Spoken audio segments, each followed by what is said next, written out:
What's up, guys, and welcome back. Today I wanted to tell kind of like a story. Not like a story like I'm making up a story, but I wanted to go into a little bit more detail on my postpartum situation after my youngest was born. For those of you that do not know, I have a 5-year-old little girl and I also have a 1-year-old little girl.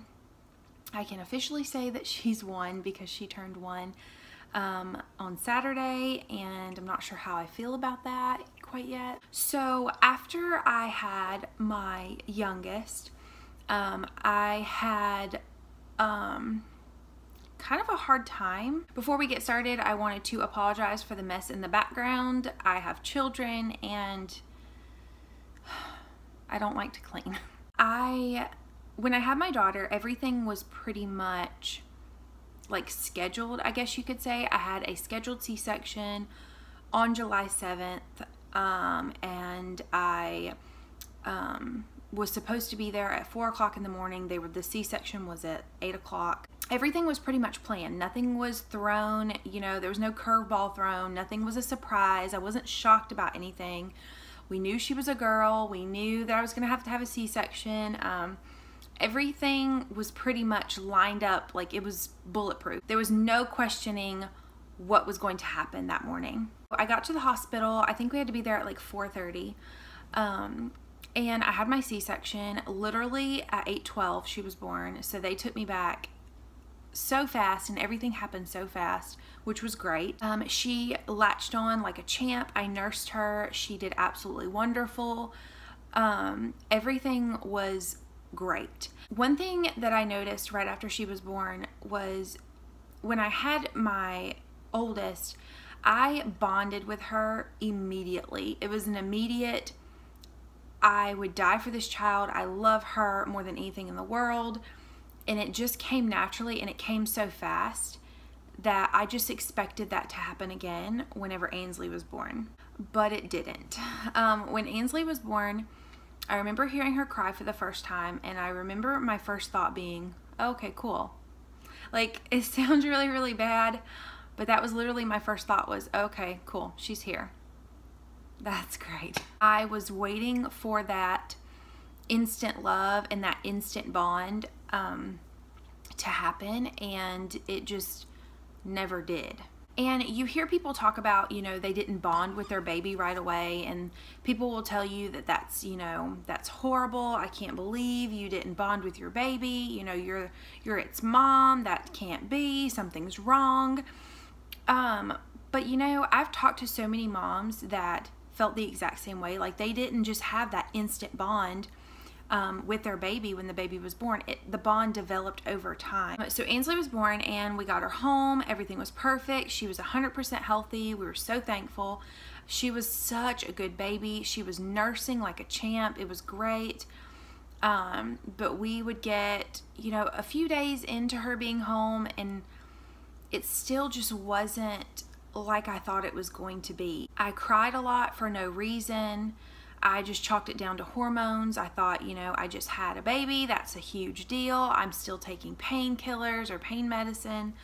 I was in so much pain that I was not in for my first C-section. So that was a little different as well. So having a newborn and having to stop my life completely and cater to this little thing and be in so much pain really took a toll on me. Physically and mentally. All I wanted to do was spend time with Kara, and I couldn't do that because I was nursing every hour and a half, and when I wasn't nursing, I wanted to sleep, and when I wasn't sleeping, I was just hurting so bad, like to the point to where I couldn't walk. And so that was probably the worst part to me, was how much pain I was in, and I knew that every time the baby cried, I would have to get up, and it would just took so much out of me to get up, and that was horrible. So a few days passed and I noticed it wasn't getting any better. And I remember Kara asked me to come in her room and play with her, and it just happened to be a day that Nathan went to do, I can't remember what he was doing. He wasn't back at work yet. This was within like the first 2 weeks, because he took 2 weeks off of work. Kara asked me to come in her room and play with her, and I said yes. The baby was sleeping. I managed to sit like on like a little stool in her room, and we were playing, and it was like, it was the weirdest. It was the weirdest feeling I've ever felt in my life. I literally felt like I was there, but I was not there, if that makes any sense at all. None of it ever makes sense when I say it out loud. It was very scary and such a strange feeling to have.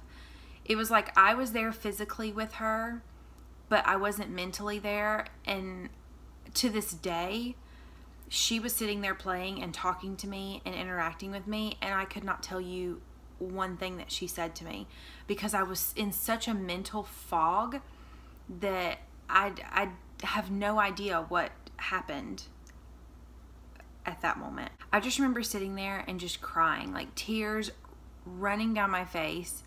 And Kara looked at me and was like, "Mom, why are you crying?" And I was like, I don't know. It was such a weird feeling. I felt very hopeless. I felt very nervous, because I was going from being able to just jump in the car with my 5-year-old who was potty trained and I could just go anywhere with her, to having to stop my entire life. And especially after Nathan went back to work, I felt like everybody's life had moved on. You know, everybody had moved on with their life.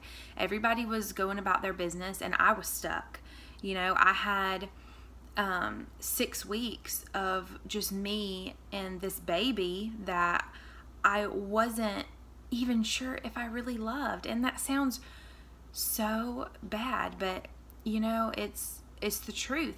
I tell people whenever they ask me that it was just such a weird time in my life. We had some family situations and some babysitting situations that triggered the postpartum for sure.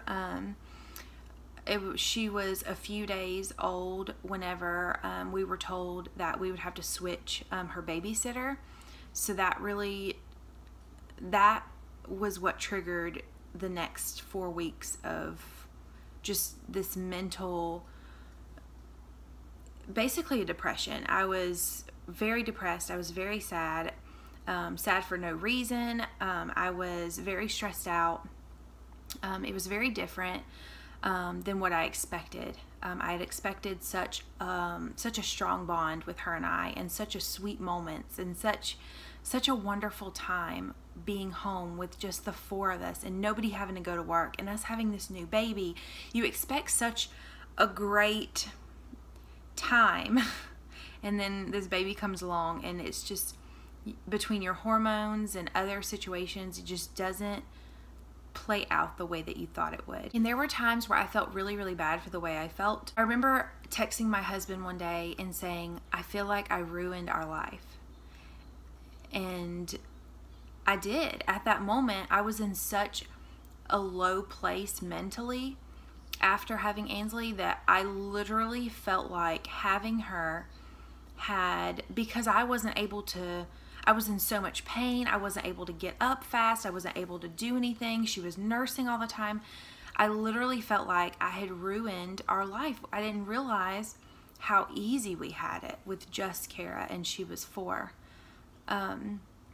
And so after I had Ainsley, it really took me time to get used to having this new baby in the house. Now that she's a year old, whenever I sit down and think about some of the things that I thought and just some of the things that, you know, I dealt with, it breaks my heart because I could not imagine my life without her. She is so cute and so sweet, and she is perfect for our family. Before I sat down to film this video, I was going to clean up my background. I was going to move all her toys to where you guys couldn't see them, but you know, we have a baby and I love seeing her toys in my living room. It took us 2 years to get pregnant with her. I want her toys everywhere. I want evidence of a little baby everywhere, and so that's what you're getting. This is her bouncer right here. There's a blanket, there's toys all over the floor. That's our life.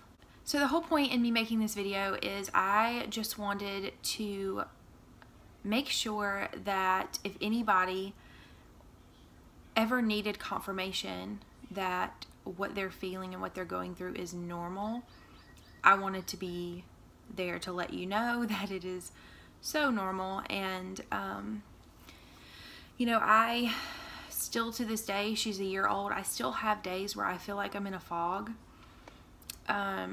whether that's from lack of sleep because I like to stay up late or something else. But it is totally okay to talk to somebody and go see a doctor, because having a baby is a big deal. It's huge. It's crazy on your body. It's crazy on your hormones. And, you know, you can't help the way you feel after you have a baby. It's just something that you have to deal with. Thankfully, I have a very supportive husband who is beyond amazing, and I was able to talk to him and tell him what I was feeling, and he didn't judge me for it because he knew that what I was going through was kind of, you know, a big deal.